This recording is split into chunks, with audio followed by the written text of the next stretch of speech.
Purchase your tracks today.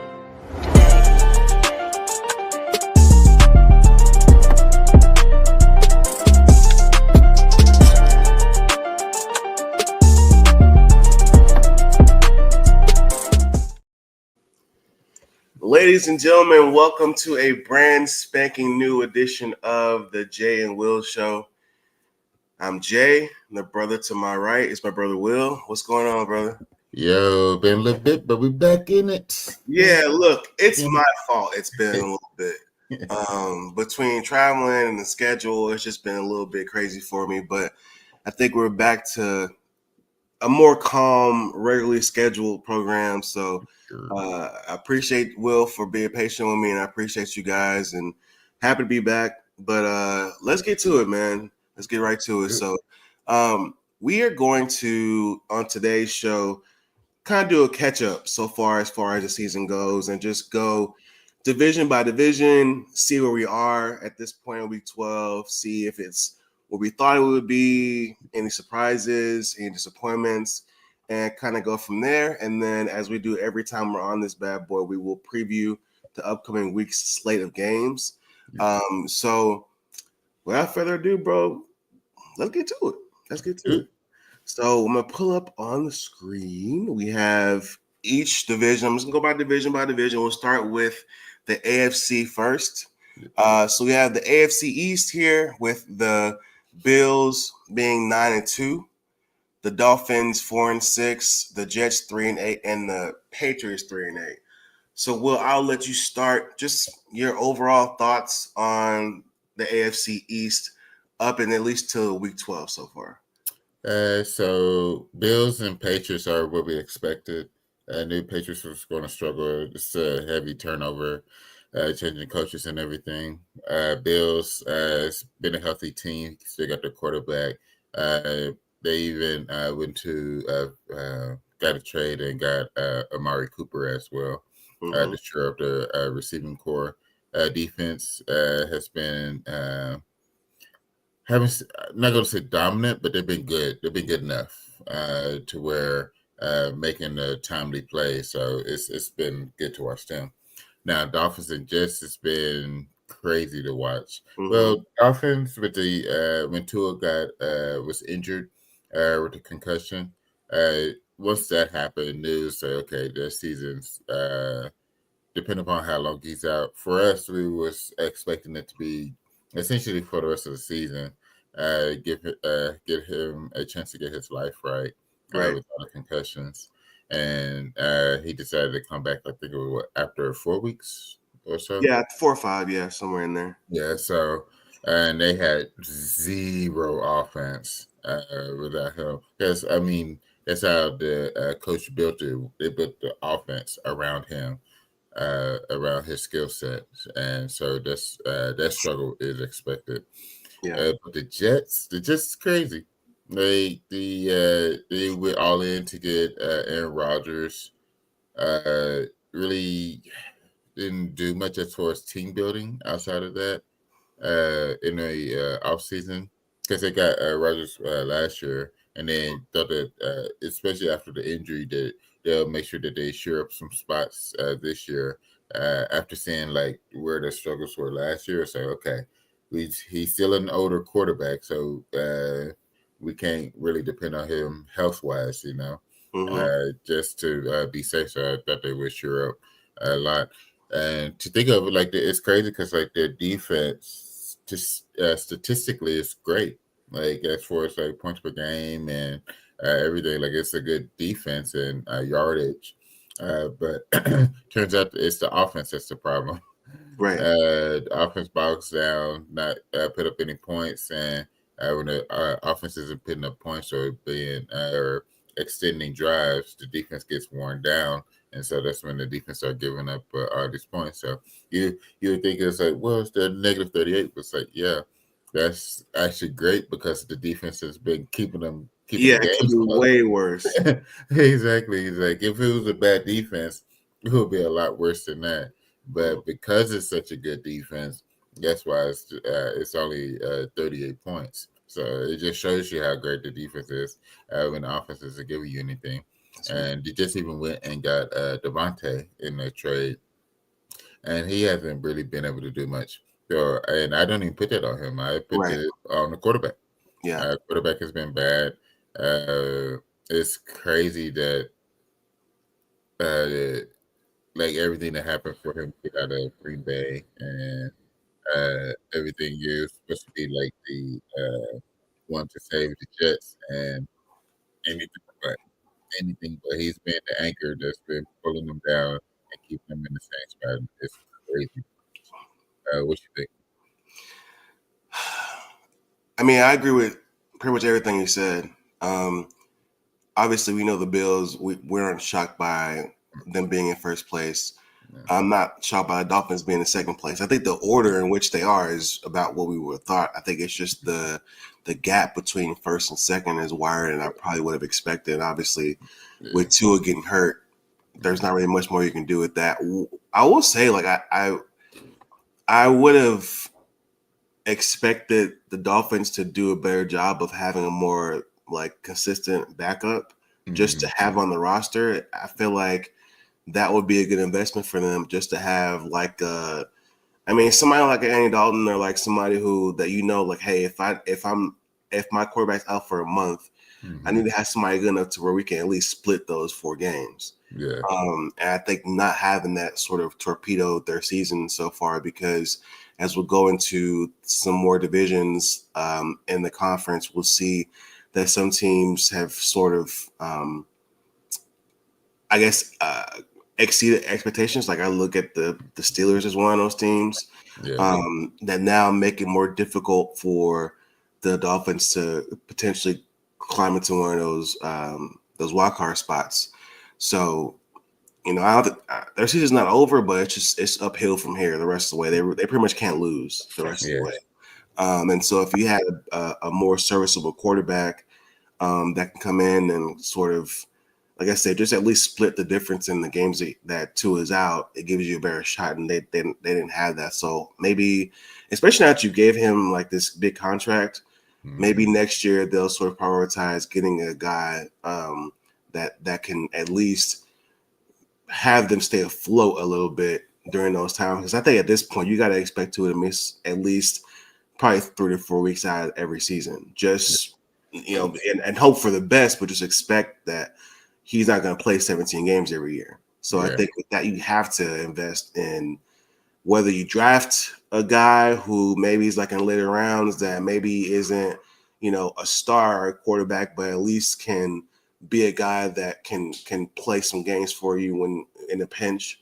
I don't know if you want to invest that kind of capital in a backup, but you got to do something, I think. And I would have expected them to do that this year, and they didn't do that. So you got to protect your investment. So I think that should be a priority in offseason. The Jets, obviously, I don't think we expected them to be 3-8, but I'm not surprised they're third in the division. I saw a report, and I wish I remember who it was, or because I would give them the credit for it, but I saw something yesterday that said that I think it was Anna Rossini actually, that said that the Jets in the next coming weeks are either going to bench. I think it was bench. Both. Bench or put him out IR. Aaron Rodgers. Which, I mean, I get it. It's just interesting that you've cost the coach his job, you've cost the GM his job, and now you're about to get benched. And obviously, we shouldn't expect him to be there next year. So they've put all this into this quarterback who was already showing a decline in Green Bay, if we're being honest. That game, I think it was against the 49ers in the playoffs. The last game he played there, he did not play well. I think they scored 10 points that game. Granted, I think it was snowing, but it's like it was in Lambeau, so you should be used to playing in that type of environment, and they couldn't move the ball. So the writing was on the wall in the back end of his Green Bay tenure. So for them to essentially put the franchise in his hands and see now that you have to pay Salah the rest of his money, you got to pay the GM the rest of his money, and you got to hire new GM and coach. So Yep. interesting how that worked out for you. But again, I feel bad. Well, I don't feel bad, but it's like it's unfortunate that guys like Garrett Wilson now Aaron Rodgers essentially forced the Jets to go get Devontae Adams. And so now you've demoted Garrett Wilson to number 2, which he didn't deserve that. He's probably been the most consistent guy on the offense. Breece Hall hasn't had the year that people thought he would have. And so Garrett Wilson's been their offense before Devontae got there. And so you reward him by moving him down to number 2 because you brought the quarterback's best friend in. A quarterback who you said is not playing well. Yeah. So you make all these concessions for a guy who is not contributing, essentially. And then you talked about the defense. I mean, they are what they are. Sauce Gardner's a beast, and they got Quentin Williams. They have dogs on all 3 levels. CJ Mosley's still there, so they have players on all 3 levels. So defense is, like you said, if they weren't playing well, that negative plus minus would be even worse than what it is, and they would be probably 1-10. Yeah. The defense has kept them in games they shouldn't have even been in the first place. Yeah.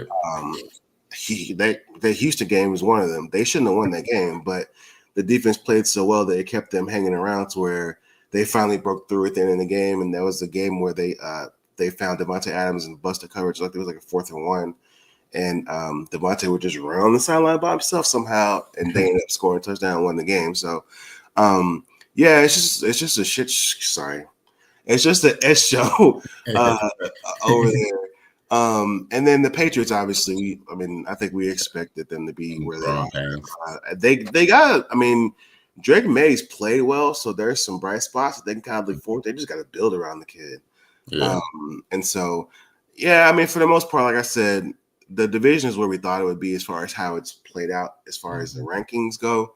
I just obviously would have expected more from the Dolphins and a little more from the Jets, but they are where we essentially, as far as the rankings, they are where we thought they'd be for the most part going into the season. Thanks.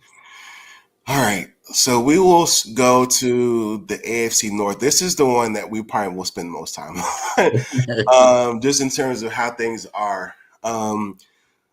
Obviously, the Steelers had a lot of question marks coming into the season, whether they're going to go with Justin Fields or Russell Wilson. And obviously, Russell Wilson started the season hurt, and we saw Justin Fields, I don't say necessarily play the greatest, but do enough to win games, right? Yeah. And so when Russell Wilson comes back, there was a question about whether you ride the hot hand or you go with the veteran. And I think a lot of people thought that Justin had played well enough to at least keep his job. And at the beginning, when Russell was healthy, he did keep his job for a little bit.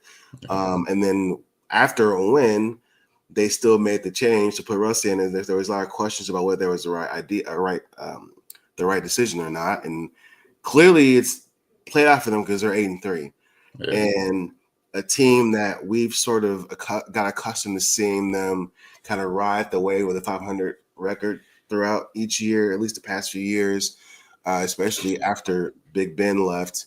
They're atop of the division right now, and they're just finding ways to win. That defense is super elite, and it's not requiring the offense to do much, but the offense is starting to find their footing. Russ has found a deep ball again. George Pickens has been the recipient of that, and we've seen the run game be what their run game's been pretty much the whole time the Steelers have been an organization for the most part. So that's not a surprise. Defense has been playing their butts off as well. So I think we thought they'd be competitive. I just wouldn't have expected them to be 8-3 on the top of the division at this point. I think we probably both would have said it would have either been the Ravens or the Bengals at the top of the division. So Steelers would be the surprise to me. And I think obviously the Bengals would be a surprise. Obviously, we didn't expect them to be 4-7. We talked at the beginning of the season about how they typically start slow. So, we expect them to kind of come out of the gate a little bit slower. But to see them not really figure it out, and let's be honest, like the offense is doing their part. Yes. It's just the defense has been so bad. Yeah, it's And then you crazy. can see here, like their points for and point against are pretty much identical. Their net points is 1. Yeah. Um, so it's not that they're not putting up points. They got the second most points in the division, as you can see behind Baltimore. Um, they just aren't stopping anybody. Like it's just really really bad. And so you hate to see guys like Joe Burrow and Jamar Chase and those boys balling out of control, and they have nothing to show for it. Mhm. So it's just interesting to see that, and I don't know how they fix it. Obviously, they'll have to, if this record continues to go at the pace it's on, they'll have a maybe mid-teens, early teens draft pick that they can use to get some help on the defensive end. They're going to have to spend the bulk of their draft compensate or draft capital on defense, obviously, because that's where they need the most help. I don't know if T. Higgins resigns now that things are going the way they're going. I'm sure there are some teams that have more cap room that probably have a higher ceiling as far as where they can go that may prioritize signing him in the offseason. So it's just unfortunate that you're wasting his last season there by not putting enough around him as far as defense goes. And then the Ravens, I mean, I'm not. They're fine. I mean, 7-4 is not bad. I think if obviously if the Steelers weren't doing what they were doing, they'd be at the top of the division. They've had some games where they could have played better, and maybe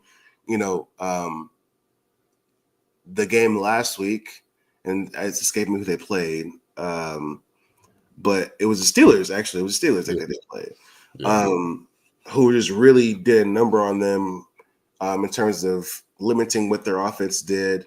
They didn't score a touchdown to the fourth quarter. So the Steelers just were amazing on defense and did enough on offense to win the game. So there's still some, I guess, they can still be had apparently. I guess, but I think it's going to take an elite defense to make it to beat them.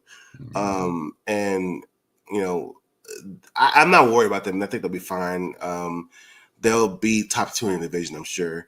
Especially now that the Bengals have fallen off. So they'll get, if they don't win the division, they'll get a wild card. But they need to win the division, I would say, to really give them the best chance to win, especially knowing that if you don't win the division, you're going to have to play a division winner, whether it's Buffalo or Kansas City in the first round. And so if you can avoid that, win the division to avoid that. So I think for them, that's a priority to win the division, especially knowing what their expectations were coming into the season. So, the Browns are who they are. I mean, we are who we thought they were, so I'm not going to spend a lot of time on them. But I'll toss over to you, man. What's your thoughts on AFC North so far?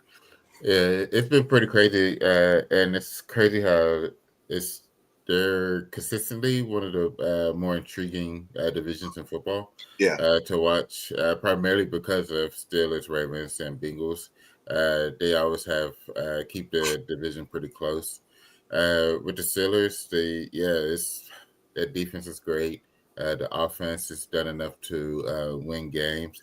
I would also like to say that I was one of the few that said that I think that Tomlin should go back to Russ. Russ get healthy. I think Tomlin should go back to him, especially around. This was the stretch of games where I felt like he should do it because it's pretty daunting and you're still trying to build the confidence of your young quarterback. And I feel like this stretch of games wouldn't have really helped with that because I think he's very talented. I think he's very yeah, talented. I think you just have to be able to get work with him to get to where you want him to be. And yeah, this stretch of games that they're going through now, I think would have really hampered that. But yeah, I'm glad that Mike made the tough decision instead of going with the hot hand, go with the consistent one, and that's going with Russ. And when I say consistent, I just mean overall just the age, and yeah, Russ has shown that he can be consistent and being able to win games. He yeah. hadn't had the flash like he used to, but he's still been able to win games pretty consistent. But yeah, it's been crazy to watch the Steelers just constantly win games nice and slow, consistently. Then we have Baltimore. The 7-4 throws me off a little bit because I expected more, especially the way that they played Kansas City to begin the year. Mhm. Close game, tough game, and I figured to say, okay, this was just Lamar trying to show the world that he could beat him. He got close. It's just that monkey on the back type of situation, and then from that point on, it's been Derrick Henry, especially running the ball, lead the league in rushing touchdown, yards, like just about everything that's rushing. It's Derrick Henry.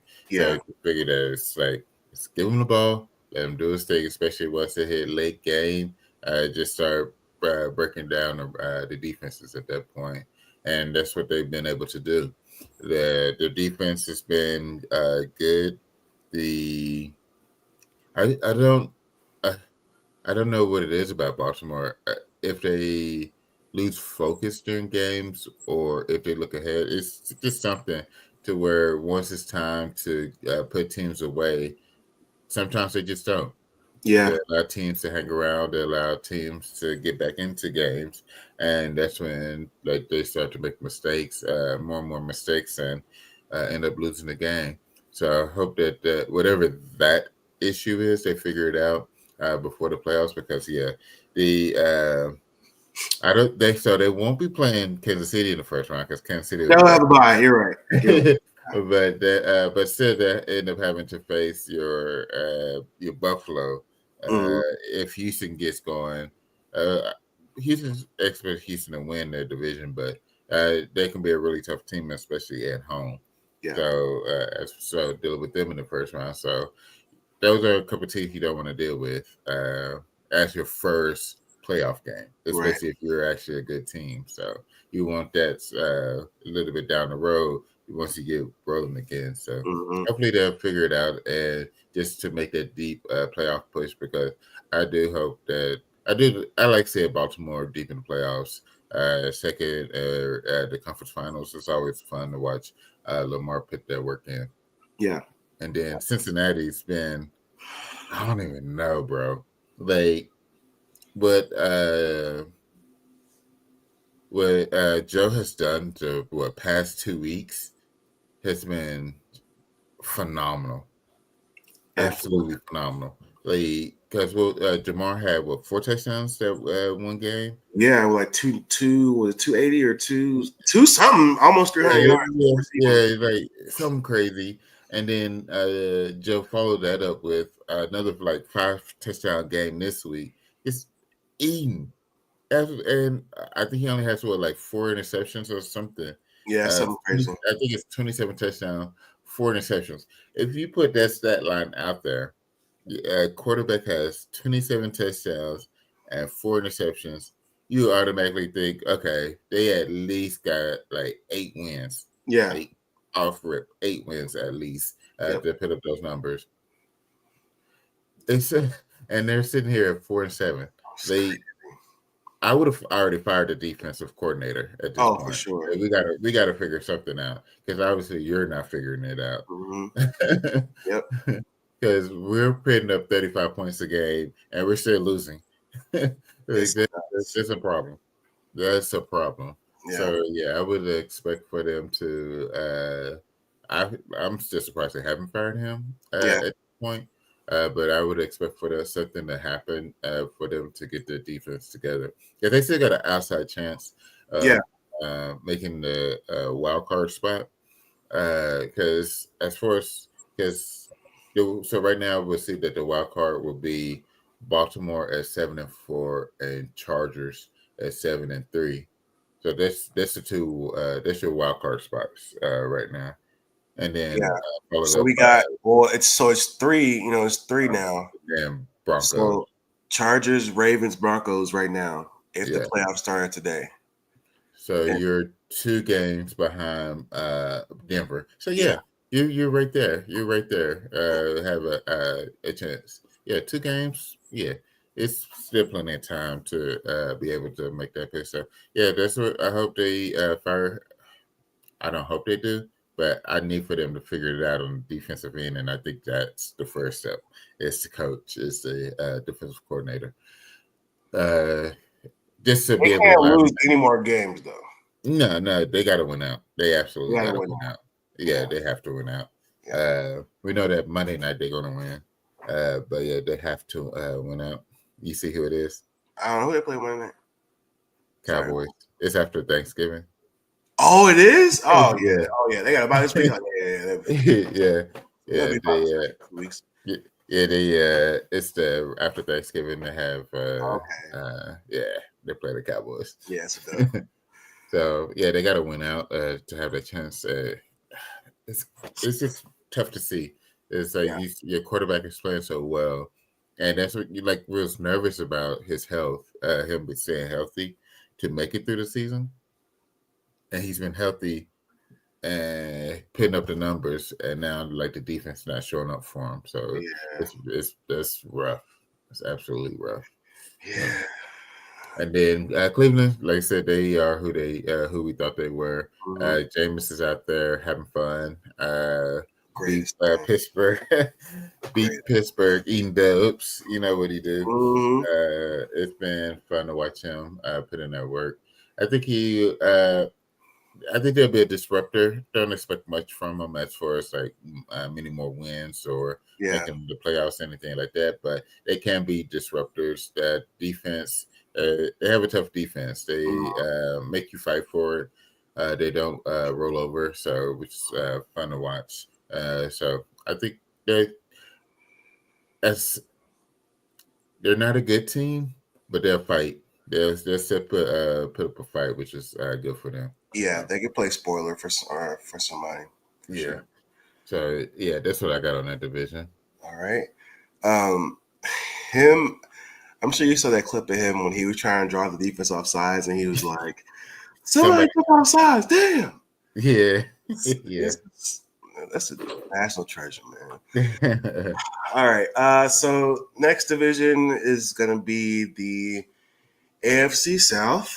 We have the Texans leading the division so far at 7-4, the Colts at 5-6, the Titans 2-8, and the Jaguars at 2-9. I think this order is about what we probably would have expected. Yeah. I think like I say, I expected the Colts to be better than 5-6. And that, I'll just start with the Texans first. The Texans are benefiting from playing in a crappy division. Yeah. They, as you know, CJ just had a rough time this year, and the offense has really had a hard time. I saw Joe Mixon, by the way. The offense has had a hard time just kind of finding their footing.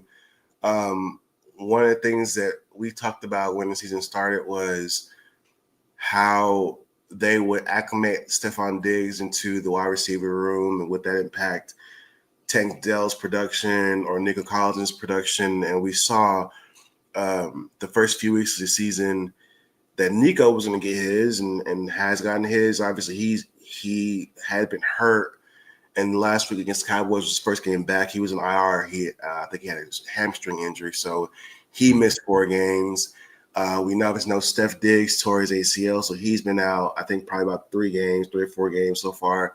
So the conversation went from, are there too many – is there enough of the football to go around because they have too many weapons in the wide receiver room to now before this past week when Nico Collins came back, they didn't have any weapons outside of Tank. And so they've just had a hard time finding their footing on the offensive end. The defense has played well.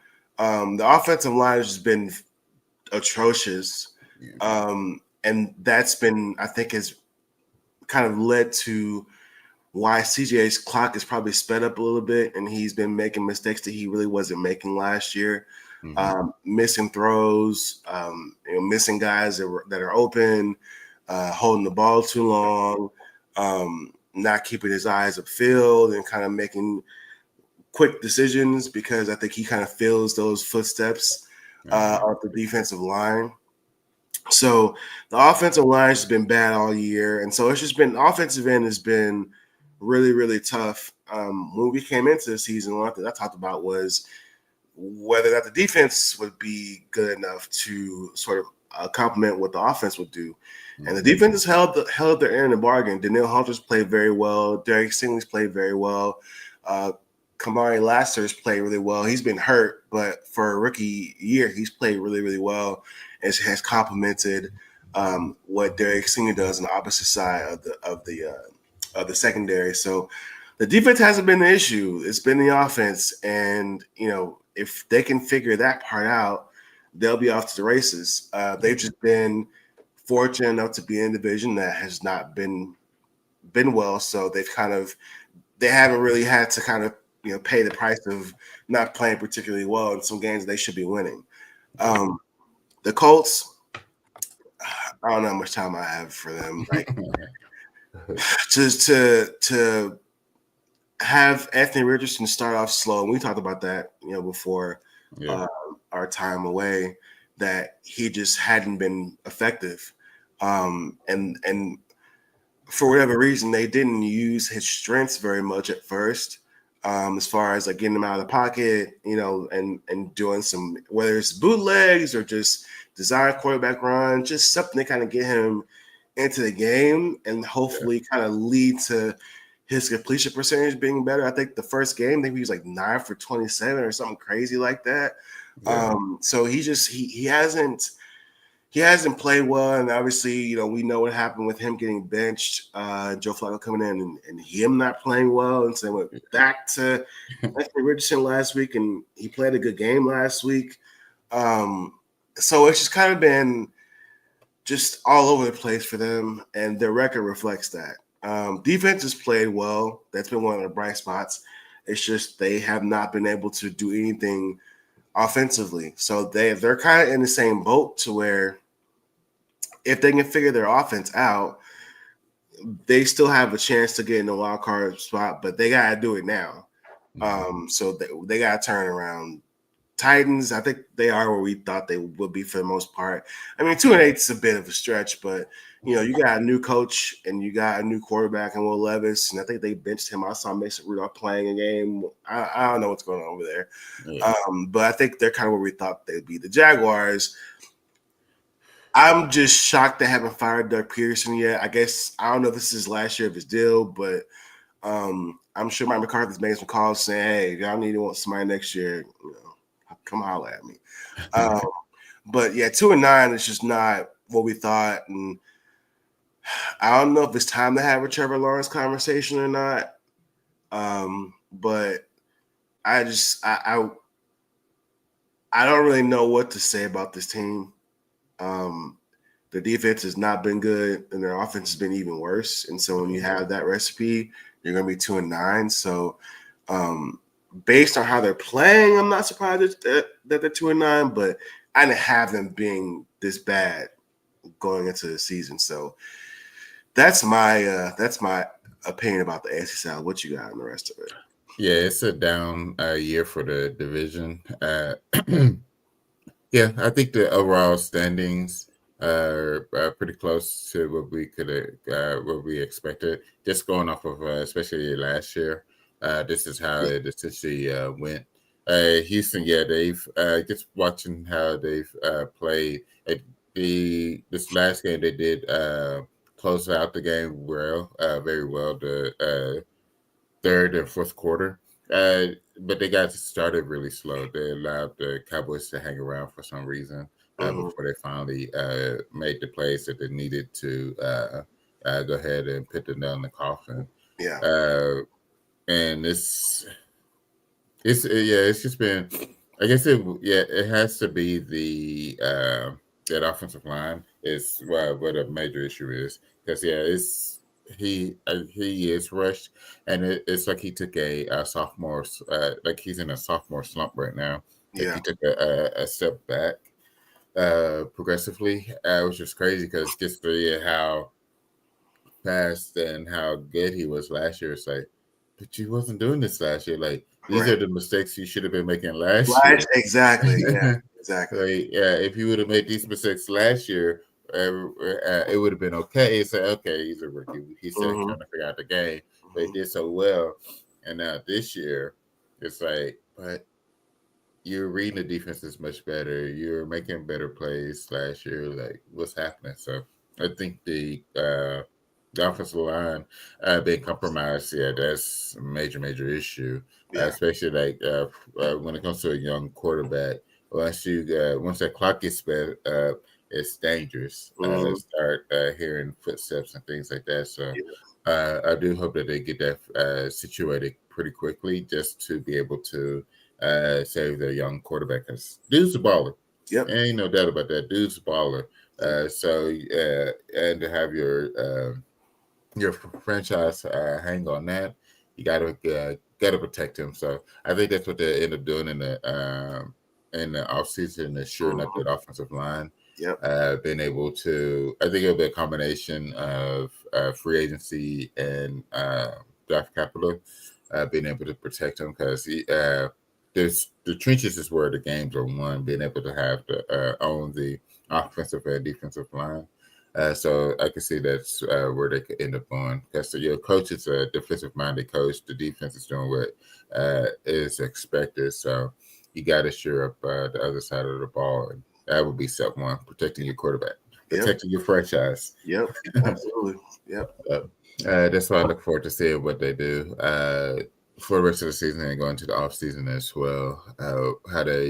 Because right now I think what they could do is might have to change the way that they protect more of, like, kind of like a zone. If they do like man blocking, might have to do a little bit more zone blocking to be able to give him a little bit of extra time. But that's only, I say that if they have been teaching or been coaching in the zone blocking, that's for situational. Because I don't see them doing a full systematic change Right. going from man to zone or vice versa. But if they are coaching both of them, whichever one they use primarily, they need to do less of, essentially. Yeah. Just to get a little bit better. So that's what I want to see what they'll do on that side. Yeah, Colts. It's been great, especially the when Richardson tapped out. Yeah. And said he was just tired. Say, bro, what? Like, That if is you're hard. tired, that's when you run the ball. Like, you hand the ball off. Like, Yeah. 2-3 plays. They want you to throw it. Say, nah, I could have had this bad boy off for a play, just so I can catch my breath. You're not gonna tap and take yourself out. You just start It's third and goal. It's third and goal. You like, I need a break. Like, come on. Yes, that's crazy. Yeah. Hey, now, at worst, I'm handing the ball off. Like, Yeah. at worst, I'm handing the ball off. Like, I thought I saw something. Even if you got a lot, like, I thought I saw something to where we could get in by running the ball. You ain't got to tell them that you're tired. Like, No, what, sir. bro? So it was a young dumb mistake. Hopefully he'll get that figured out. Because he's coming off injured. He out all of last year once he got injured. He didn't come back when he got hurt. Okay. Yeah. So I guess so this will be his first full season. Correct. And then so I get that you hit that rookie. So essentially this is your first full season to that rookie wall, essentially. I get that's what you're hitting. Still, bro. But you can't step out and say that you're tired. Like, time and a place, and it's never on the field. So yeah, and then they went to what's his name? Yeah, and that went quickly. So they went right back to him. So which we figured that they would end up doing as far as like him not starting at least a game. Yeah, it's like we can't have you doing this. Like, man, we understand you're being honest. We appreciate your honesty. Nah, but you can't be you can't be saying and lie. I'm sorry. Exactly. Time and the place, and you got to lie right there. Yeah, oh my god, that's crazy. But I think it's crazy that so much of the issues on these either playoff teams or potential playoff teams have been on the offensive side of the ball. Cincinnati's the only one who has massive problems on the defense. everybody else it's been the offensive side of the ball, being able to make consistent plays, extend drives, put up points. It's been consistently the offense, and they got to figure it out. And Colts are just one of them. Yeah. The record isn't surprising. We figured that they will basically hover around 500 the whole year, right there on the cusp of a playoff. But they got to get it figured out. Yeah, and then when it comes to Titans and Jaguars, we knew that they would struggle. New quarterback in Tennessee. The Jaguars, we knew they would struggle. Not like this. Not like this. It was, to be honest, I figured that they would be close to 500 as well. Just a bad play here and there, but it's still like right there having a chance for the playoff. Yeah. This has been extraordinary to watch because, I think it's overdue to talk about Sunshine because, well, just thinking about it, like the way that he came out, coming from Clemson, everyone was hyped about him. He played well there. He played well early on. Got him a coach. Brought in a coach that's supposed to be essentially the quarterback whisperer as well to help him grow. And he's regressed from the start of his career to this point. He's massively regressed. The interceptions that he's thrown has been really bad. And it's a lot of times when it comes to the interceptions, you can say like it's okay. Sometimes it's not the quarterback's fault. You know, it could be a tip pass. It could be a tip ball. The receiver ran a wrong route. Things like that. But it's at times it seems like he's not reading the defense that well, and it's like you've been in the league long enough where the defenses there shouldn't be that much of a surprise when it comes to defenses. You know, I will understand like you're trying to make a play downfield, overthrow, or it ended up being a punt, essentially a punt. You know, but that's not what has been happening. It's been the bad throws across the middle, the bad out routes, things like that, and it's been bad. Yeah, if Peterson survives this whole season, I will be absolutely surprised because what you expect our teams to fire their coaches just so that they could get a head start on the next coach, you know, right. Looking for the next coach. And you hold on to this guy when you expect to fire him you're not helping yourself at this point. So I expect there to be changes. And for Tennessee, there was no way that Will Levis would be starting the whole season. After was it 3 straight weeks of stupid plays? Yeah, and his coach called him out and all that. Yeah. Like I mean, the way that the coach called it out was bad. Yeah, but also the plays were bad. Yeah, for sure. It was just like, what are you doing? Yeah. So yeah, the coach got to grow as well. It's his first time being a head coach, so he's in a growing stage as well. But you got to be more,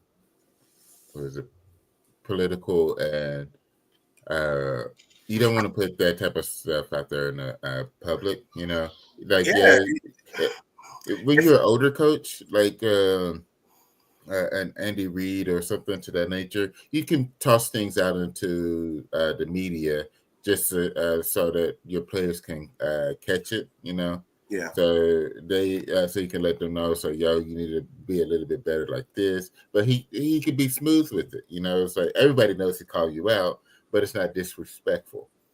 And but plus, he's young. Like the quarterback is young too. Like if it's Andy Reid and he's calling out Patrick Mahomes has skin in the game enough to know like it's not going to impact the way he plays. Yeah, he's got a young quarterback who's still trying to figure it out. Clearly, is having issues.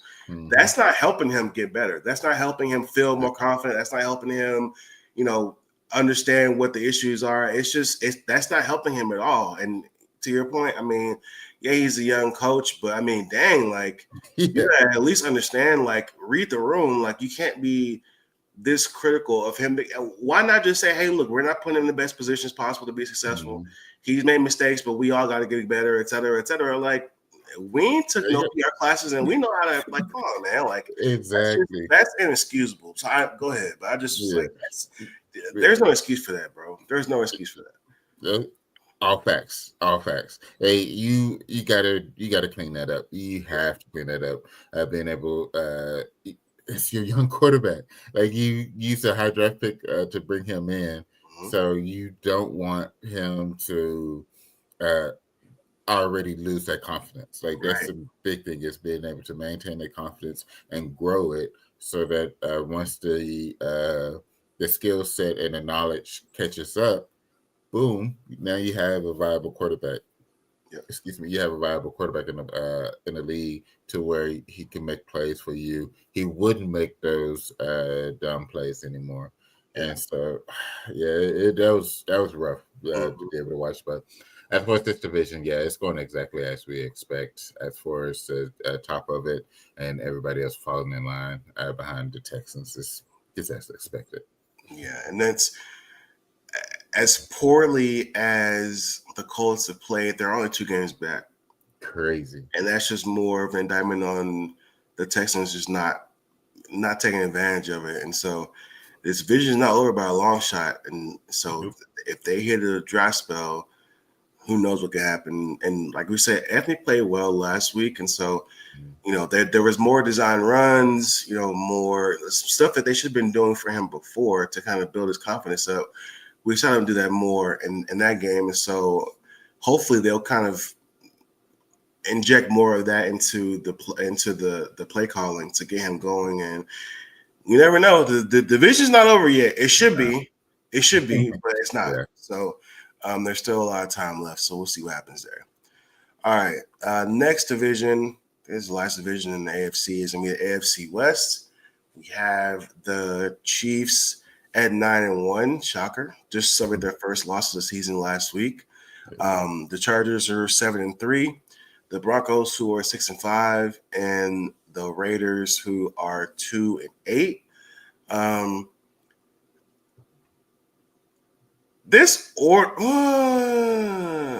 guess maybe I would have had the Raiders better. Yeah. Probably the Broncos at the bottom. Mm-hmm. We didn't have to talk about Chiefs. They are who we think they are. Thank you. And their only loss was against Buffalo on the road. So, Yeah. I mean, yeah. Chargers, I would say, are surprised, just in terms of how well they've played. Mm-hmm. I'm not surprised that they're second necessarily. Just 7-3 is really good, and Harbaugh's hit the ground running there, and Herbert started off slow, but he's been on the heater past probably 5 games or so. Yeah. So we're seeing the results of that. The defense has played extremely well, which I think we kind of already expected. It's just a matter of them losing Keenan Allen and then losing Austin Eckler. Those two like pillars of their offense. There was a question about whether or not the offense would be able to recover from that, and they started out slow. It took them a while to figure it out. But J.K. Dobbins came in and was beasting from week 1, and he's still playing well, and so they've figured that out. McConkey, I can't think of the dude, the rookie that they got, rookie wide receiver. He's played really well as well. So they figured it out. They got their footing on the offensive end. Defense has been good since the first week of the season. So to see them sort of figuring that out is really, really good. And so they to me being 7-3 is certainly a surprise. The Broncos being 6-5 is a surprise for me, to be honest. Bo Nix playing the way he's playing is a surprise to me. Not that I thought he wasn't going to be good, but I didn't think it was going to be this soon. Yeah. And so, look, as much crap as I talked about Sean Payton last year and how he treated Russ, we got to give him credit. They pulled the trigger on making that change and moving off from Russ. And, they're only 6-5, but it's worked out. And, you're in contention for the wild card, which I wouldn't have expected.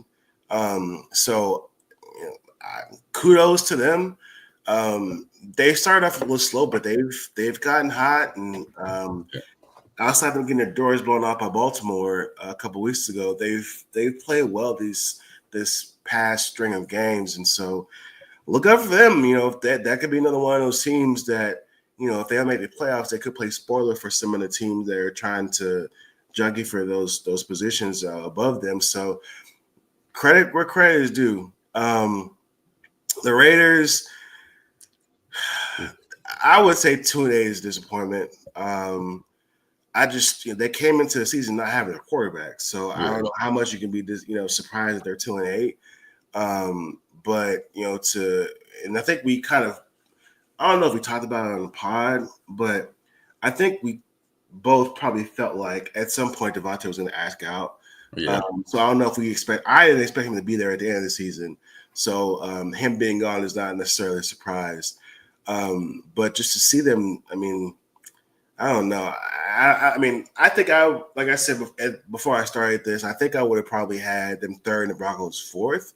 Mm-hmm. But them being fourth is not a shocker. It's just 2-8 is bad, but I just don't know what we would have expected from them not having a damn quarterback. You start out, you got Gardner Minshew, you're starting. No disrespect to Gardner, but if that's your starting quarterback,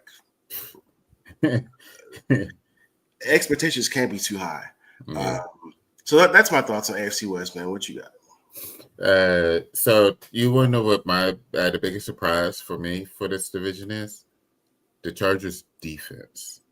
Points per game. If you look at the points against, so they're 145. So that's 14.5 points a game against. Yeah, that's nasty. Crazy. Yeah, that's crazy. But I mean that's definitely Harbaugh defense right there. Yep. Like that's Harbaugh football right there. Absolutely. Yep. But it's just to me that's the biggest surprise because that's the that's the best points against in football like right now. Like I went through the check. It's like this can't be right, is it? And it is like 145 is the lowest, and that's just phenomenal. It's been crazy to watch how that's been developed. Because you knew that it would be growing pains. New coach, you lost, like you said, lost your receiver, your top running back are gone. Mike Williams too, so you lost two of your top receivers. 3 if you Austin Eckler because he can catch the ball out the backfield. Yep. So 3 massive weapons are going on your offense. So what are you going to do at this point? Even with Bosa has been out on the defensive side due to injuries. So you have all this happening. What are you going to do? They figured it out. It's like we'll just hang around. We'll just play clean, consistent football, and we'll see how it goes. And that's what they've been able to do. The mistakes are minimum. They run the ball really well. Herbert, we knew he has the arm talent. We knew he has the skill. It was just will he be able to put it together? Being able to read the defenses quick enough, being able to step up, make the plays, and that's what he's been able to do. I think Harbaugh's been able to make sure that he hadn't put too much on him as far as how to read the defenses, how to make the plays, how to read the plays. And I think that's been the big thing for him is to being able to simplify the offense to where he can make those plays pretty quickly. For Denver, it was. This is pretty surprising, 6-5. I actually wanted them to be much worse because of how they treated, because of how Sean treated Russ. It wasn't a bit. It had nothing to do with Bo Nix. Like it's like, okay, you're a rookie. It's gonna be ebbs and flows. But I expect him to be eventually to be good. But for them to be 6-5 with a rookie quarterback is pretty good. Yeah, pretty good, especially in that excuse me, in that division when you have 2 teams that are dominating the way that they are with the Kansas City 9-1 and Chargers at 7-3. So for them to just be 6-5, have that last wild card spot as well, been pretty good for them. And this is just something for them to grow on moving forward, being able to get to the draft and when it comes to the offseason. So it's going to be interesting to see how they continue this. And the Raiders has been disappointing. 2-8, especially the way that they closed out the season. Like we knew that there would be growing pains. Yeah, this is your coach's first full season as a coach. First time doing an off season, doing training camp and all of that as a coach, and then being able to go into the season and going. How do you go through the off season and decide to have Gardner Minshew as your quarterback? Like, I would be upset with the front office and myself with that and the option. It's like, what are we doing? He needs to be the backup, and for that happening, I would be upset. But so it makes this not as surprising, but it's just upsetting that they're sitting at 2-8. What I expected was that the defense would play really well as well. Like, I thought it would be just grind out football. They'll just run it, try to essentially take the air out the ball as much as possible, and let the defense be able to make the plays. And the defense has been getting ran through. Well, that's because the offense ain't do nothing, so they're getting turned out. That's what I'm about to say. Like, it's been they're on the field so much that ends up getting them drained out, and it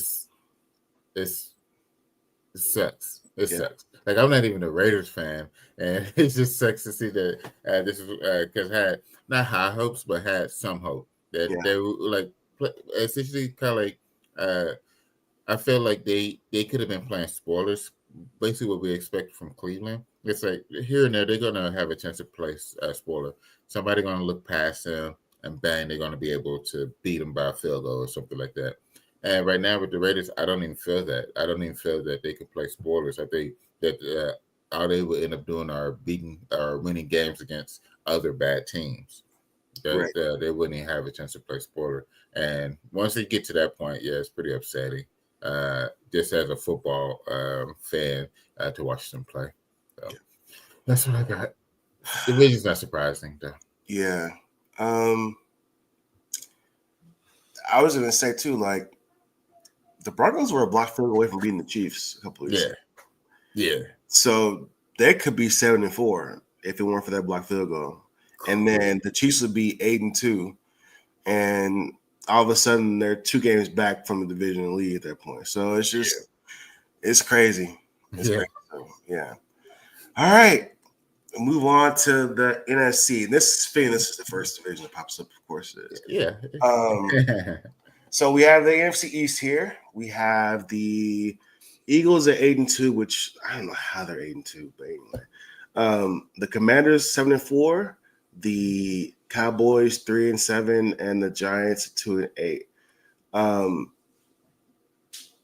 I can't remember who we picked to win the division. I think it was the Eagles. Eagles, right? Yeah. Yeah, because nobody has gone back to back. That's right. So we went Eagles to win it.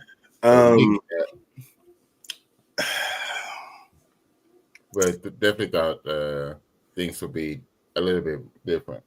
Yeah, look, I mean, I would say there's obviously, to me, 2 surprises, and that's Washington and Dallas, right? The Giants just released their quarterback that they just paid $40 million a year to, and chose over Saquon, yeah, exactly. And they had him playing safety and scout team on Tuesday, and in the Wednesday he's like, "Yo, just release me." So I'm not even gonna waste time talking about them. Washington obviously is a surprise, and I'm happy for Dan Quinn that he got out of this situation and went to a team and has turned them around.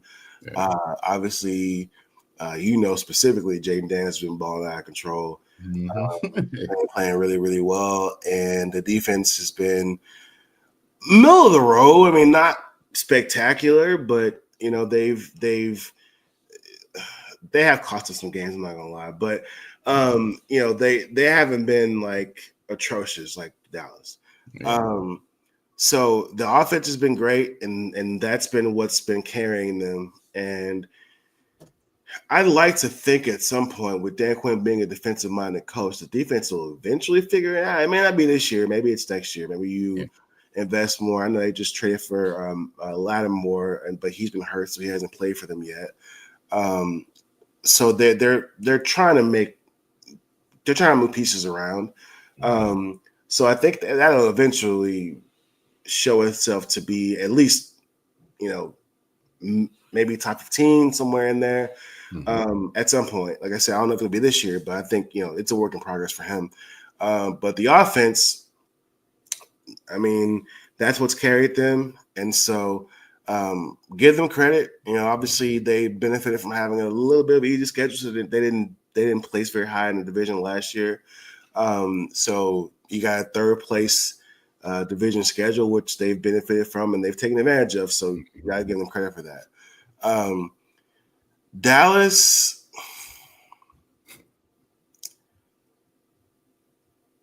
I mean, I think we both felt like they would take a step back just because of the fact that they didn't prioritize anything in the offseason.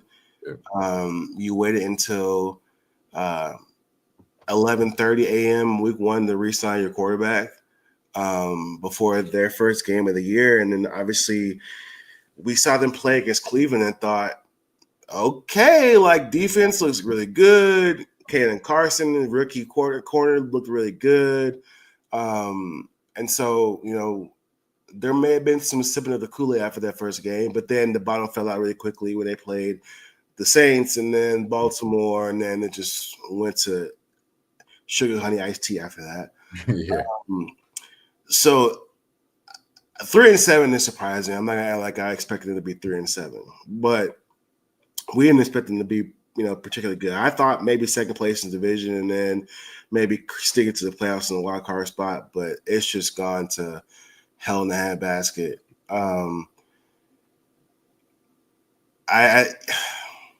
There's just so much, bro. I'm trying to streamline what to say from them, knowing going into the season, you knew Rico Dowdle was your best running back, and yet you still tried to shoehorn Zeke as a starter. And if you would have went into the season prioritizing Rico being number one guy, who knows where his confidence would be at this point. And you've seen even in the games he's played, he's been productive in all of them. And so it's like, why there's this back and forth. We know why, but why there's this back and forth about who should be the starting running back and all this is just nonsense. And then the offensive line, you knew you were risking it by having two rookies being in the starting lineup, right? With BB and Tyler Guyton. I think BB's played well. He's had some lapses, but for the most part, for a rookie center, there's not a whole lot more you can ask for in terms of how he's been able to play. I think he's been better than Tyler Biadasz has been, and now Tyler Biadasz has gone to Washington. He's been one of the best centers in the league, but that's a separate discussion. And then with Zach Martin taking a step back to this year, which, I mean, you can't blame him. I mean, he's on the television's career. And so I don't fault him for not being the all-pro that we have come accustomed to seeing him be. Guyton struggled, and he's a rookie, so I think that's not surprising necessarily, but for them to have been doing the tinkering to the O-line they've been doing, I think they had Austin Richards playing left tackle last week, so they've just been trying to figure it out. So I do give them credit for at least trying different things, whereas before we've kind of seen them be very stubborn in what they want to do. So I'll give them credit for that. And I don't know how much that is just Mike McCarthy saying, I got to try something to try to keep my job or what. But I appreciate the fact that they're at least trying different lineups to see what works and what doesn't. And then with Dak, a lot of what was discussed before the game he got hurt, I think it was the Atlanta game, I believe. I'm not 100% on that, but it was. I think it was the Atlanta game. Yeah.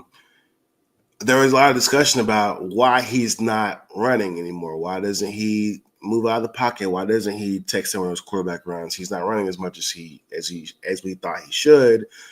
And then the game where he does decide on a run, his hamstring explodes. Yeah. So we now know why he wasn't running. Gee. So it's just been, it's just been one thing after the other. I think like if you only have one or two of the issues that they've had, you can probably try to figure it out. But it's just been everything Like Yeah. everything's kind of falling apart. And then the defense has just been absolutely atrocious. And that's been health for them too, right? They went like 3 weeks or 4 weeks without their top 4 defensive ends.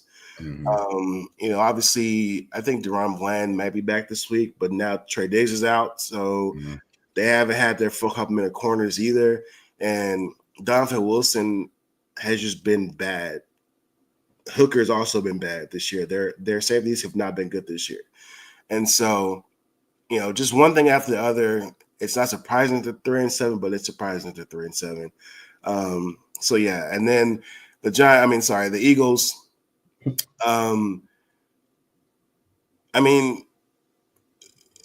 It's about time they got all that talent. They're putting it together, right? Like, you get Saquon in free agency. The defense has honestly been playing better than I thought they would be, but they had the talent. They spent so much of their draft capital on getting guys on the defensive end. You would think at some point it would kick in, and it has. So they're taking advantage of being in a division that outside of Washington is just not competitive, and so it's still a 2-horse race. They haven't run away with it yet. So there's still a chance for Washington to do it if the Eagles that we know and love decide to show up and drop a game or two.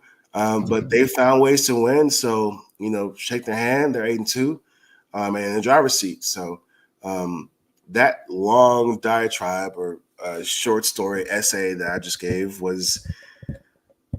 that's the NFC East. So I'll hand over to you and to pick up the scraps because I'm sure there's still plenty of stuff to discuss. Yeah, I keep it simple. The NFC is the way that NFC East is set up the way that it is. It's because of the front office of the bottom 2 teams, because of how inept they are. Yeah. If the Giants wasn't so stupid, if they would have just re-signed Saquon, Eagles wouldn't be doing what they're doing right now. Yeah, that's fair. They would not be 8-2 at all. It's just so upsetting.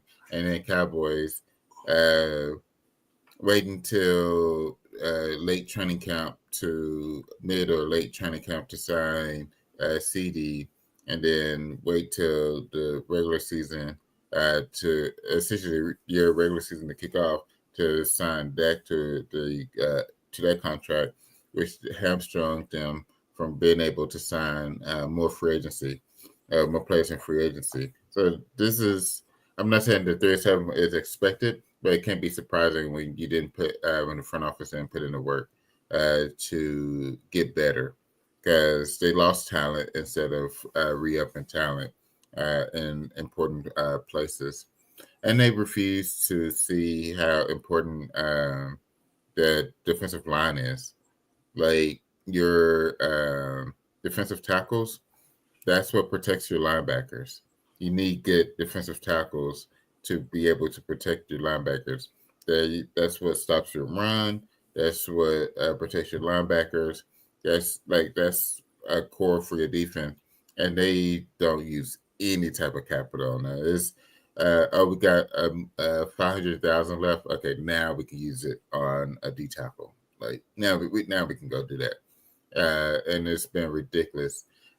They stick with the nostalgia when they re-sign Zeke. It was like, Zeke is back. He's doing things. See this footwork. It's like, but Zeke is old. He's washed. Rico, Rico's younger, quicker. Like, why are we doing this right now? And y'all trying to shove it in our face like he's the starter. This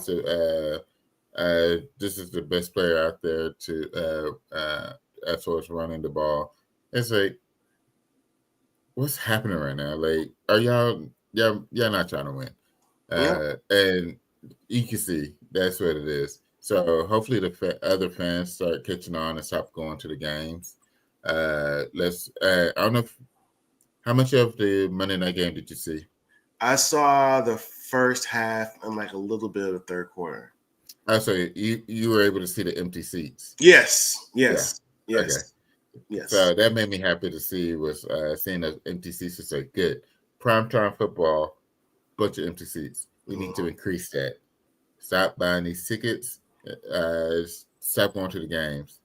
Basically, stop. They're not putting the best product out on the field to win. Y'all need to stop wasting your money on a team. And had they not played Houston, there probably would have been less seats because folks would grow up. So when they play Cincy in a couple of weeks, we'll see for real what it looks like when it's out of towners, because Houston's 3.5 hours away, 4 hours away. So folks, bought those tickets to make that trip. And if it weren't for them, there might be even less people in the stands. It's true because my cousin, her and her husband, they came up. He went to the game. So yeah, it was Houston fans up there that went to the game. Those folks from Houston that came up. It's a primetime game. Yeah, just had to go to the game. So yeah, that's exactly what it was. So yeah, it's going to be interesting once it's not a local game essentially. Let's see how it goes. Washington has been surprising with how well Jaden Daniels went. I felt that he would have a better season than Caleb Williams. It's just a talent. We saw it in college, just watching Jaden play once he got to LSU. Just the dual threat. Yeah. Like he get out and run. He can move around, shifty. That's what you like as far as a mobile quarterback. But he doesn't have to run because he can throw the ball all over the field as well. And that's just been the thing is making sure that the game wasn't too fast for him. And right now, it doesn't seem that way. So that's what's been able to allow for them to win these games.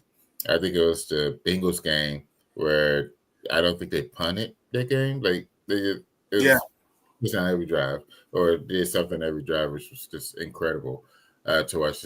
I think that was like their second game of the year. So being able to watch a rookie do that, it's like that's not normal. Like you're not supposed to do that this early. Like it's tough for quarterbacks to do that. Who's been in the league for 5+ years. For you to do this your second game out is crazy. But it's been pretty surprising. For Washington, they got it's a run defense. It's been rough for them all season, being able to stop the run. If they want to be able to go deep in the playoffs, they gotta shore that up. They gotta figure out how to stop the run. I just don't know what it is when it comes to Dan Quinn and the run defense. Like it just follows. Not being good at stopping a run, and that's going to be if they have a quick trip into the playoffs, like just a one and done. That's going to be the reason why. The offense, I think, will show up, but I think the run defense won't hold up, and essentially that will keep the ball from your offense to where you end up being out really quick. For Philadelphia, Saquon. Best player on the team, most talented player on the team. That jump that he did, they just put it at Madden. Yeah, I saw that. But that jump was incredible to watch. It's like who thinks of that? Like mid game, it was incredible to watch. Yeah, it's the Saquon game. Or team. It's to be honest, I'm surprised he hasn't been getting more MVP talk. Folks been pushing Josh Allen. I think Jared Goff should be at the top, and then Josh, and then Saquon should be right there. There's no way that the Eagles are anywhere close to where they are without him. So that's why I put them up there. It's Saquon. Yeah. It's Saquon. That's Nasty. all I got for this division. But yeah, he's the best player. He's the best player in the division, to be honest. It's between him and Jaden, but he's the best player in the division. Ooh, okay. Do you have anybody that's better than him? I'd probably still say Micah. Micah? I'd probably still say Micah. Obviously he's been hurt, so he hasn't really had to. But they both have the kind of impact on the game where it's like if you can't stop him, you're not gonna win. Yeah. So like I'm cool with Saquon. Like I hear you on Saquon. Yeah. I just feel like if all things were equal, like they both have the type of impact on the game where like you have to game plan around both those dudes if you want to have a chance to win. If you don't figure them out, you're not winning the game. Yeah. I think only thing I'll say is with Micah is I think Micah needs Tank to be on the other side to be as effective as he can be because otherwise they're just going to double you. And you can't double him if Tank's on the other side because then Tank will kill you. Yeah. I don't know what Tank's status is. I don't think if I were them, I just would shut him down. I mean, there's no reason for him to come back. I mean, but there's no reason. Yeah, there's no reason to Chaskey. Plus him, just him having the history that he's had, like just shut him down. There's no need. There's no need to play him anymore. NFC North. Interesting. Yeah. What is about? I mean, it's what I chose. Yeah. That's why I'm ready to start. But Eagles, I'm Skull. It's what I chose. Lions 9-1, Vikings 8-2, Packers 7-3, and Bears 4-6. I'm gonna clear out and let you run the ISO. All right. So you can get your braggadocious off. But yeah, I'll let you kick off this one. So when we did our predictions at the offset, I had Detroit being the best team in the conference in the NFC. I have them represent the NFC in the Super Bowl, and as you see, like it's like that team. I think they are the most complete team in the NFC, and I don't think it's close. Like whenever they put up a full game, you see what they did to what they did to Dallas. They've done twice now, as far as a full game without punts, just putting up touchdowns. They've done it twice now, and for them to be that efficient and that it's just been amazing to watch. And I'm not even a Lions fan. It's just being able to watch the efficiency, and the this. It's a well-built team. The offense is methodical. They have two great running backs. They can put the ball they can take it the distance anytime they want. They get into the open field. The receivers are quick. Great hands. The quarterback has gotten smarter as he's gotten older in the league. His knowledge and his brain is starting to catch up to his talent, and with golf, and it's been amazing to watch. The defense doesn't give an inch. The defense is built like the coaches, just hard nosed. Knows they're going to have to grind it out, and they get into the trenches. I love that their defensive coordinator is a black coordinator. I forgot what game it was. Was it Minnesota? No, Minnesota's indoors. Maybe it was Green. I think it was Green Bay. Like they had a shot of Detroit's defensive coordinator calling the plays. His glasses were fogged over. Yeah, that was Green Bay. Yeah. It was raining all game. Yeah. Like couldn't even see it. He still shutting them out. Held it to like a field goal or something like that. It was phenomenal to watch. I don't expect those two, the offensive and defensive coordinator, to be They both back gone. next year. They Yeah, both they're absolutely gone. yeah. Because it's it's like it's hard to describe. So what we see in Kansas City is just a consistency, but we Mhm. know that's a combination of it's a great head coach, you have a great quarterback, and you have like they've changed that to the offensive coordinator, but it's been just still consistent. You have these the coaches, the players, and you know what you're going to expect. They're going to go. They're going to make plays. They're going to win. They're going to have a deep playoff run. It's been consistent, right? Uh, they find different ways to win. It can be from a block field goal, a defensive play, offensive play. Like it's just they're going to make a play to win the game. For Detroit this year, it's the best offenses going out there. They're going to run the score up on you. If your job is to stop me, you're not stopping me. So I'm going to keep doing this. I'm going to break your spirit. The defense goes out there and just beats. They're physical. You you go after. I think they starting to track Detroit games like they did San Francisco a couple years ago, where teams that after they play Detroit, they lose the following week as well because of how physical they are. They haven't their bodies haven't recovered. Like that's what they're starting to do now. They're starting to track that with Detroit as well, just to give you an idea of how physical they are. So it's been crazy to watch this team going from like the winless to just the backup quarterback running out the back of the end zone, the miscues, the referees making bad calls against them, to seeing what they are doing now. Like this is it's a time. It's a chance. They should have beat San Francisco last year. Yeah. Like that was it was theirs to win, and they gave it away. And that's why I think this year they're not gonna let their foot off the pedal.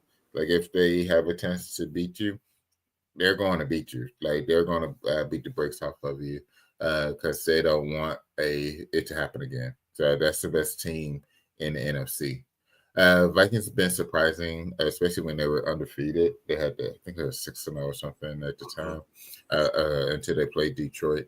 Then they lost back-to-back games. Yeah. They've been surprising because having Sam Darnold as your quarterback, you would expect them to uh, basically hang around 500, but it wasn't going to be too terrible or too great. But they've been very good. The defense has been good, making plays, being able to shut it down. Justice Jefferson has, when he's had the opportunity to make plays, he's done it. It just gets pretty nerve wracking with Sam Darnold because he's the he's a type of quarterback that loves to spread it out, just because that's how he is. That's what allows him to be consistent instead of just having being like that superstar quarterback that knows who has this one target, and it don't matter what you do. You're not going to stop the quarterback or the receiver, uh, and he's not able to do that. So he has to spread it around, which it can affect Justin Jefferson's numbers, but it helps the team. So it's been crazy to see how that's been able to go. Packers, it's frustrating to watch them go from quarterback to quarterback and keep winning. Yeah. It's like, how's this? How are you able to do this? Uh, they made the right choice moving on from Aaron Rodgers. It's by far like the biggest upside that they or choice that they did of recent memory, and it's been paying dividends. They made the playoffs last year. They're headed for the playoffs again this year with a 7-3 record. I have and the teams that's ahead of them in the division are the only teams ahead of them. That's other than the Eagles, Yeah. but as far as record wise, and it's crazy just that. yeah, we only have 3 losses, but we're the number 2 wild card team. Right. uh, but, uh, and I think was it last week they took that bad loss. Um, it was recent. They took a pretty bad loss that they had no business doing. I think it was last week. No, they pulled it out. They pulled it out against Chicago. They played like crap though. They didn't play well. Yeah, they played miserable. Like they should have lost that game. But yeah, it was what was it? They lost to they lost to Detroit a couple weeks ago. Okay, before their bye week. That was that raining game. Yeah. The bad weather game. Yeah. Okay, yeah, they got embarrassed in that game because you just felt like they wasn't in that game like the whole time. It was Detroit's game the whole time, and Green Bay was just hanging out Yeah. at home. Yeah. It was just crazy to watch, but they better start cleaning it up because back-to-back weeks like that, a bad game against Detroit, you had your bye week and then another bad game against the Bears. Like, yeah, it's divisional, but you got to figure that out pretty quickly because you're about to get into the meat of the playoff push, and you don't want to go from 7-3. I said go from 7-3 to like 7-6, just like that. Yeah. So it can happen pretty quickly. So they got to get it figured out. And Chicago. Chicago. Caleb, you got a rookie first round, number 1 overall pick in Caleb. It might be Chicago. That's hurting these quarterbacks. Same with Justin Fields. Just not putting the right O-line in front of him to be able to protect him because he's been running for his life. And then the receivers, they've been making plays here and there, but not as consistent as you would expect. So, 4-6 to go. Yeah. What you got? I want to give you some flowers too that you missed because if you remember when Jordan Love got hurt, I said their season was done. Oh yeah. You said no. If they can just split the difference in the games that he's out, they'll be okay. And I was like, nah, it's over. And they're 7-3. Yeah. So another good call by you, sir, on that. Thank you. I think the biggest surprise is the Vikings for me. And you talked about it a little bit because I wasn't sure, and obviously I don't think they were sure whether when the season started whether they were going to have JJ McCarthy start or they were going to have Sam Darnold start, but obviously JJ got hurt and that made the decision easy for them. I don't know how things would be if JJ was playing versus Sam. But I'll give Sam credit. I mean, he's playing really well, and I'll give the coaching staff credit for figuring out. I'm sure they, to some degree, tailored their offense to his strengths as opposed to his weaknesses. I think the offensive lines played extremely well also, and that's also giving him the ability to feel confident in what he's doing. And obviously, when you have probably the best receiver in the league, if not top 2, that helps. But I think he missed time this year and they still played well in his absence. So it's not just him. So I give Sam Darnold credit for sure. And the coaching staff. The name of their coach escapes me. I think it's like Kevin O'Donnell or something like that. He's been I won't say quietly. He's been one of the better coaching hires over the past couple of years that I think people just didn't expect. He's been phenomenal as their coach. The Lions, I think we are they are who we thought they were. It wasn't as if I wasn't sold on them before this, but when you throw 5 picks in a game against the Texans and still win, it's like, all right, it might be something in the water in Detroit. It might just be something in the air. Because they had no business winning that game. It's just Houston didn't do enough to capitalize off those mistakes because they were making mistakes of their own. And CJ that was probably CJ's worst game of the season. But it's probably more about Detroit's defense than it is about him. Yeah. And they're doing this without Aiden Hutchinson. Yeah. That's what's crazy. His leg fell off, and they still 9-1. And Yeah. when that happened against Dallas, that's what everybody was like, "Oh, I don't know. Like, are they gonna be able to keep this up?" And they see that they've gotten better somehow. Yeah. And that was the biggest question going into the season. I think we knew the offense would be fine, but the defense was the biggest question mark going into the season. And to see how much they improved from last year to this year, they weren't very good defensively last year. And I wasn't sure they were going to keep Aaron Glenn or not. I wasn't sure. But it's a testament to Dan Campbell believing in his coaching staff, trusting them, giving them an offseason to make changes and get better. And we see them take that leap. And it's to see Aiden go down and them not miss a beat just shows that Dan Campbell knew what he was doing when he trusted Aaron Glenn to stay there, figure it out, giving him another year. And we're seeing the results of that. I'm so happy for Dan Campbell and that coaching staff. Yeah. Like to see what the way his introductory press conference went, Yeah. and about biting down kneecaps and all that stuff. Yeah. To now, I'm just impressed with the front office for seeing this and believing it and giving him the latitude to kind of do what he wants to do and trusting him.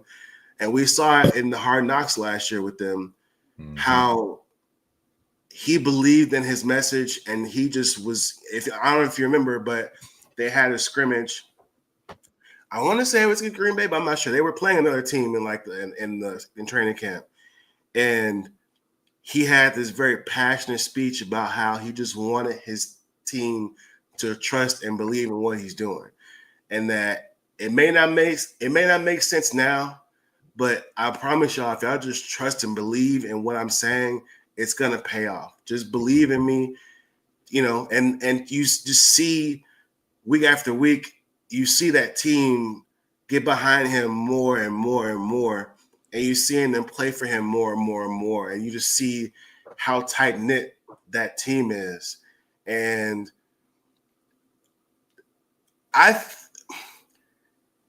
You love it. yeah, and I'm just they're going to Super Bowl, bro. They are. I mean, unless something happens health wise with that offense, they're going to Super Bowl. I mean, the only team I can see maybe giving them problems is Philly, but they've played so well that I trust them to figure it out against them. Yeah. And I certainly trust Goff over Hurts in terms of gotta have it, drives, and all that good stuff. Yeah. I trust them. So yeah, I mean, they're we thought they were, and I like you said, I can see them for sure representing the NFC in the Super Bowl. Bears, I don't know, man. Like, I mean, I think 4-6 is about right for probably what we expected for them. Yeah. Although, like, they do have weapons on the offensive end, I just don't know if it's you talked about it, just maybe the team or the organization. But Eberflus has got to go after this year, and I think he's good. Like if and when he gets fired, if he wants to come to Dallas and be the defensive coordinator, I think that would be a good fit. Yeah. But his coaching is not. It's not it. I don't know why he's still the coach, to be honest. Like, he should have been fired after last year. But anyway, yeah, they're not surprising. I think Caleb will be fine. You have the weapons as far as like the wide receivers go. Yeah. And so there's pieces there they have to build on. And so I think now that you have a foundation, it's just going to be interesting to see how they build on it. But yeah, them being at the bottom of the division is not surprising at all. But yeah, this one that's the best division in the conference. Yeah. And you will probably get 3 teams out of there. Oh, yeah. Because this next division, anyway, NFC South.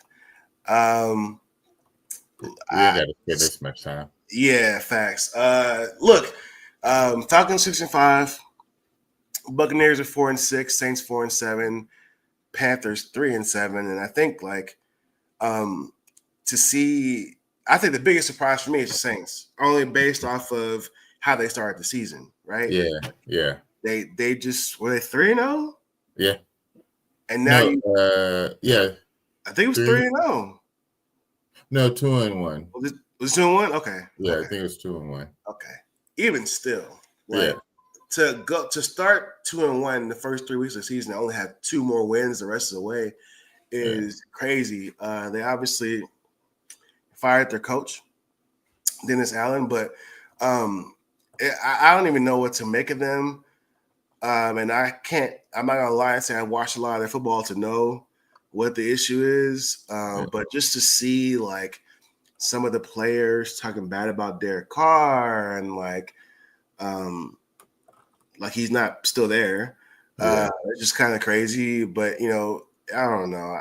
I don't have a lot to say about this division. I will say also, I think Tampa's probably a surprise that they're 4-6, but they've gotten their injury bug has hit them pretty hard, right? You lose your top 2 wide receivers, so it's hard to really expect them to do more. I think I say they're disappointment just based on what we expect them to be at the beginning of the season. But considering what they've had to go through, 4-6 is not surprising. They do get Mike Evans back this week, so hopefully that helps them out a little bit. I know Godwin's out for the year, but getting Mike Evans back doesn't hurt. So luckily you're in such a bad division that you could be 4-6 and still be in it. So they're not written off yet.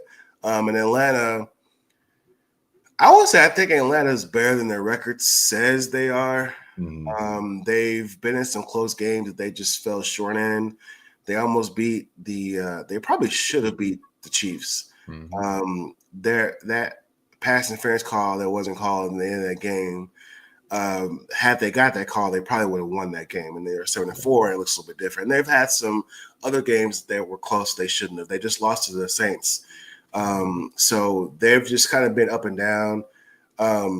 So I'm not worried about them necessarily, as far as it'll be between the division between them and the Bucks, obviously. If they can just sort of keep the Bucks at arm's length, they'll probably win the division. But as we know, only one team's coming out of this division, so you got to win it to get in the playoffs. That's the bottom line.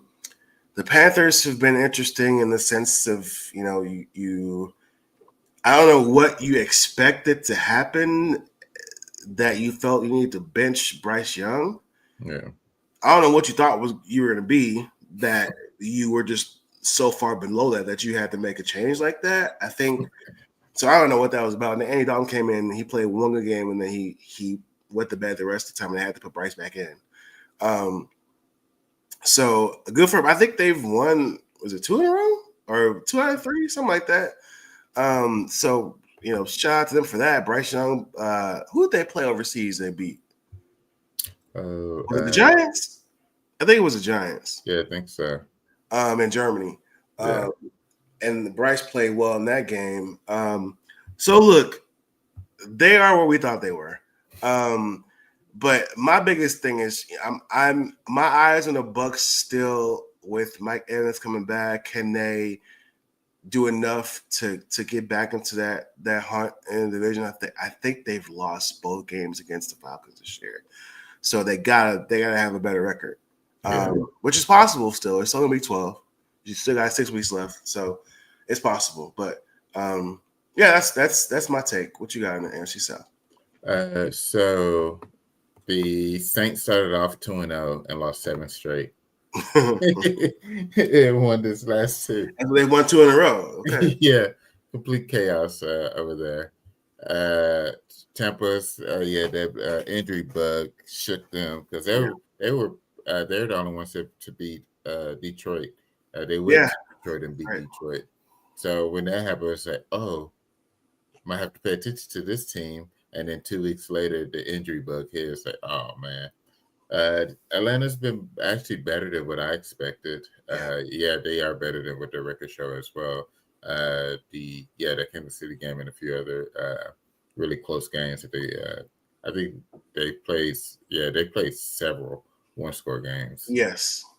that could have gone either way. So it just shows uh, that would help when, especially when it comes to these late games or late season games, going having a chance to the playoffs. Like being able to we've played these close games. It didn't go right this time. We got to fix this up and then go ahead and put it together and win. So I think it'll be between Atlanta and Tampa coming out of this division, and then Carolina. You like the guy said, you didn't. Bryce didn't play any any preseason games up until like the last game for like 2 drives, Right. and then you expect a young quarterback like him to just come out and light the world on fire. Like you have to put him in games, get that repetition going to be able to help build it up. So it wasn't very smart for the coaching staff to do that. So not expecting much of them rest of the way. So Atlanta, Tampa divisions between the two of them, whoever, and that will be the only division or the only team out of this division to get in. Yeah, easily. All right. This one is there surprises in here, obviously. Yeah. In the NFC West, Cardinals 6-4, Yeah. Rams, Seahawks, 49ers all at 5-5. So although there are surprises, everybody's just a game within each other. Yeah. I think the biggest surprise, obviously, is the 49ers, and we know a good part of that was due to injuries, or is due to injuries, excuse me. They just really haven't been healthy all year. They've had people in and out of the lineup all year, and then this week they have Brock Purdy out. So that's just been an injury bug for them. I don't know if we talked about this. I know we talked about at the beginning of the season. We talked about like they're low key like one of those teams that's like if they don't get done this year, it's time to have a conversation about them as a team. Yeah. They skate by because they do make it far in the playoffs, but they haven't won a Super Bowl. The Cowboys have won a Super Bowl more recently than the 49ers won a Super Bowl. Yeah. So just let that sink in. So they get away with a lot. And they're going to have an excuse this year with injuries. But with teams like Philly and Detroit, and then Green Bay too, you can throw in the hat there. Minnesota, I don't know. After this year, if they go with JJ, I'm not sure how he's going to look. But I mean, you got like probably 4 to 5 teams. Washington, I didn't even mention them, that could potentially leapfrog you if you don't figure it out. You know what I mean? Like you benefited from. Don't get twisted. They were a really good team, and they are a really good team. But like, you also benefited from being in outside of the Rams, a less competitive division for the most part over the past couple of years. Yeah. So you've been able to beat up on those teams to kind of pad your record, and that's allowed you to get a top seed in the NFC. But that's not going to be the case anymore now because you got all these other teams that are good, and you're all going to beat up on each other. And the next thing you know, like you may not even win a division. So their window may be closing. But still, with all that being said, 5-5 is obviously a surprise, but it's hard to really blame them because of the fact that they've just not been healthy all year. McCaffrey's played 2 games. Debo's been in and out of the lineup. Kill's been in and out of the lineup. It's just been tough for them. The Rams, I haven't watched enough to really form an opinion. I just know that they started the season without both their wide receivers being in and out of the lineup. And I think they've played better recently. And then Seattle's just been – I expected more from them. Yeah, and you can't really blame injuries for them. They just haven't played well. They haven't been consistent. And so it's just kind of been – I think all 4 of these teams have just benefited from the other teams not really separating themselves. Arizona, not even looking at the fact they're in first place. I don't know if I would have just had them at 6-4. Yeah. So not even thinking about them being in first place, just the record itself is a surprise to me. with the up and down of Marvin Harrison Jr. and that offense, and it's just I'm surprised that they're at the top of the division, but I'm more surprised about them being 6-4 than where they are as far as the divisional race goes. I don't think they win a division. I think that the 49ers will figure it out, or the Rams will figure it out, but I just don't see them winning the division. I could be wrong. But the biggest thing for me, obviously, and I'm sure you'll agree, is just the 49ers being at the bottom of the division. And then now that you are missing your quarterback, they're probably going to go 5-6. And, so I don't know how that goes for the rest of the year. And I don't know how long Purdy's going to be out. But it's just interesting. This is the one that's been the most surprising out of all the divisions in football to me, is the fact that San Francisco, I thought, would run away with this thing, or at least like be comfortable. Yeah. And they're not. But again, the whole division within the game of each other. So this could change week to week, and I'm sure it probably will. What are your thoughts on this division? It's been crazy. To be honest, I don't think San Francisco is going to win this division. I just looked through their schedule, and they play Packers, Buffalo, and Detroit. Back to back to back? No, it's but in that they play Packers. They play Packers and Buffalo back to back, and then a couple weeks, and then a few weeks later they play Detroit. But the fact that they play those three teams, that's tough. Yeah, I don't see them because that will put them right at 8 losses right there, and then he's sprinkling a couple of division games as well. So I don't see them being 9-8 might be another winner's division though. Yeah, it's very possible. As it stands currently. Yeah. So it's very possible. Yeah. This is a complete toss-up division. Yeah. And it's only Arizona has to look at the draw as far as it's leading the division. So like you have that right now, they have the inside track to win the division. Plus they have they're undefeated in their division right now as well. So they have a better division record as well, which helps. Yeah. San Francisco is 1-3 within the division. Oof. Yeah. So they gotta struggle ahead of them to make it through this division. So they have to beat these teams and then have a better record than them as well. So they got a tough. San Francisco got a tough one ahead of them.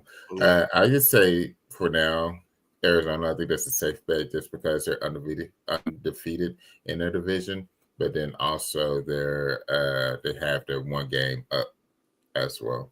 So I think this right now, it's best play is to say them. But I don't see San Francisco winning it. The Rams.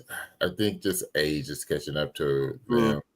Because especially at their main areas, quarterback, receiver, they have just older players at this point.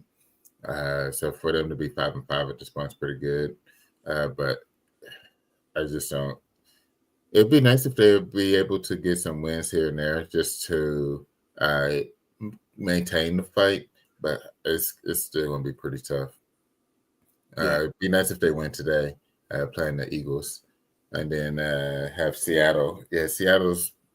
I don't know. It's just they haven't been consistent. They put out the win last week against the Niners, but just overall they haven't been consistent all season, and it's been crazy to watch them. Just the ebbs and flows of it. Yeah. It's a toss-up division. Just to be honest, that's all I got. It's a toss-up. Yeah. And there's still so many games left that who knows. Mm-hmm. This whole thing could be flipped in 2 weeks. Yeah. All right. We don't have a whole lot of time left, so we're just going to kind of run through the Week 12 slate. Not too many compelling games in this one, but we'll go through it. We'll start off with the early slate of games. with the 9-1 Chiefs against the 3-7 Panthers. I think we both probably picked the Chiefs on this one. Yeah. So we're not spending a whole lot of time on that.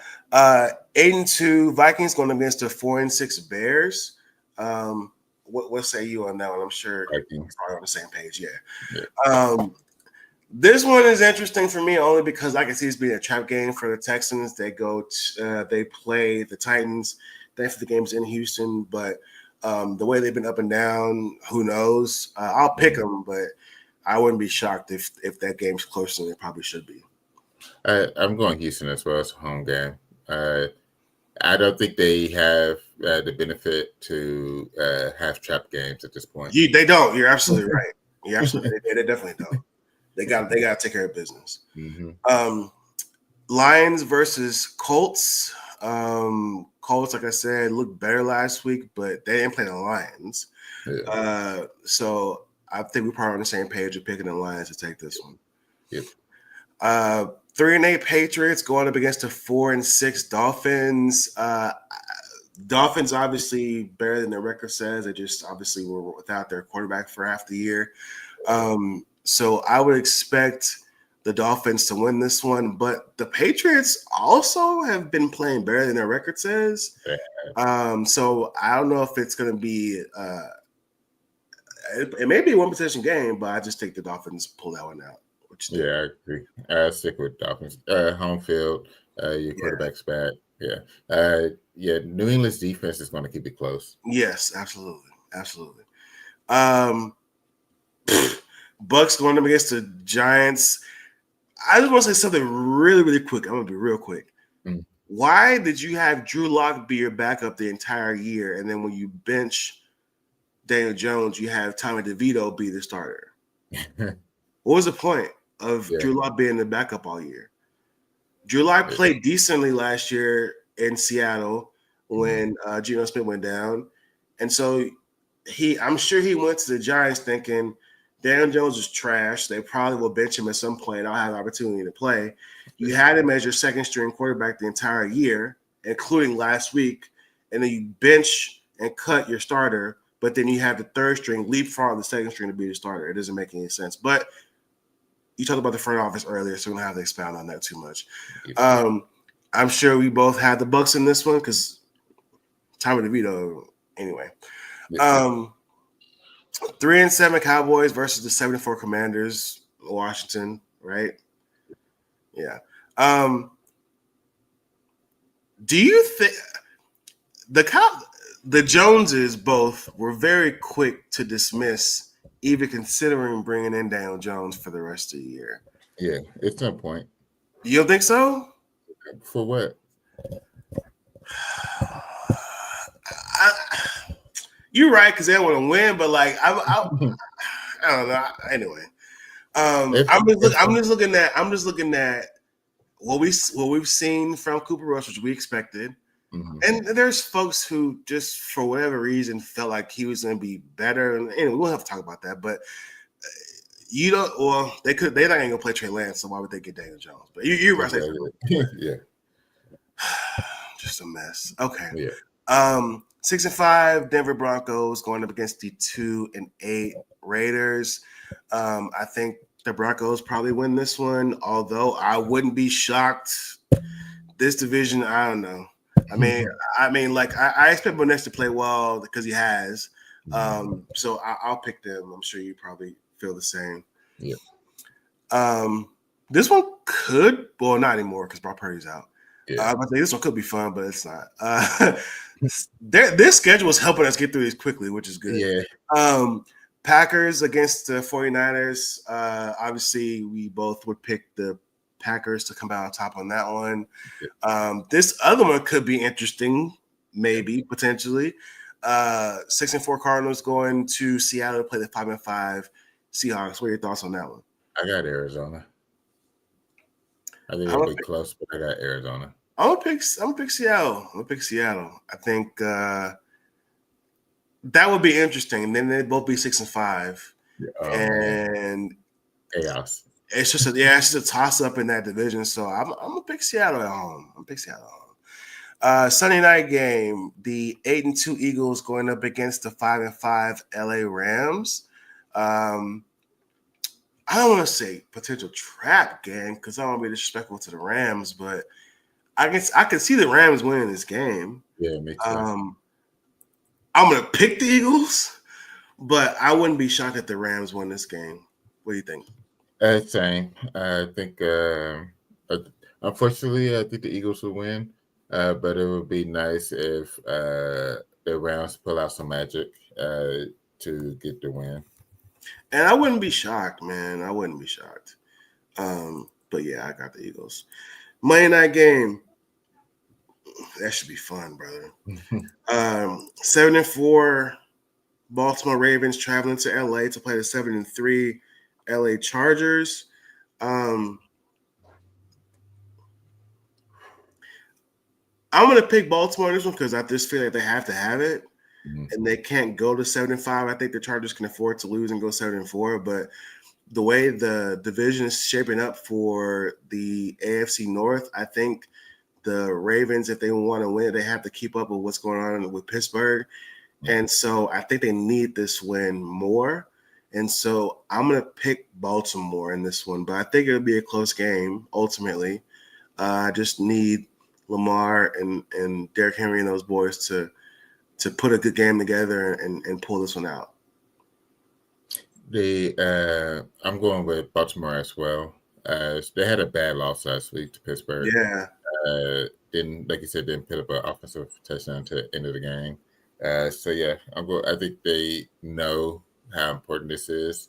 You can't go 7-5 this late in the season if you have hopes to having a deep playoff run.